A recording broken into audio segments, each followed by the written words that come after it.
Il sole bacia le spiagge iesolane, i pendolari della spiaggia arrivano a frotte e le spiagge del litorale iesolano prese d'assalto dal mordi e fuggi tanto atteso dagli operatori turistici è finalmente arrivato. Pendolare, sì. Toccata e fuga. Finalmente un weekend di sole. È arrivato finalmente un po' di sole, si voleva. Finalmente è arrivato, sì. Senti, ma sei un pendolare? Sì, in giornata.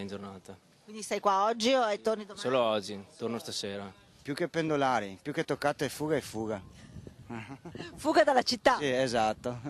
Senti, ma cosa fate la settimana o il weekend? No, penso che entro le 5 partiamo di nuovo. Spiagge piene per la gioia degli operatori che fino a qualche fine settimana fa si sentivano boicottate dalle previsioni meteorologiche. Prima tintarella, struscio lungo la spiaggia, qualche partita a racchettoni e per i più temerari l'acqua è ancora freddina, anche il bagno.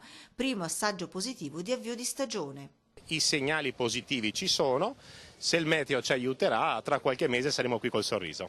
Una stagione che vede comunque ancora una flessione delle presenze degli italiani. Per gli italiani la crisi esiste già da 2 o 3 anni, per fortuna però gli stranieri hanno supplito a questa mancanza, in particolare la conferma di austriaci e tedeschi e il mercato russo che comunque sta confermando buone performance. E proprio ai turisti guarda il servizio di trasporto che lega il litorale veneziano e ATVO, 10 nuovi pullman ultimo modello, costo complessivo 11.400.000 euro, tutti a carico di ATVO, hanno fatto sfoggio di sé in Piazza Dragola, ex storica stazione degli autobus. I 4 autobus blu, 32 posti a sedere e 58 in piedi, sono destinati al servizio urbano, i 6 bianchi e grigi, 57 posti a sedere e 30 in piedi, sono invece dedicati al turismo. Un paio andranno nella linea di Portogruaro, che andranno a servire tutta la zona di Caorle, Bibbione e San Michele al Tagliamento.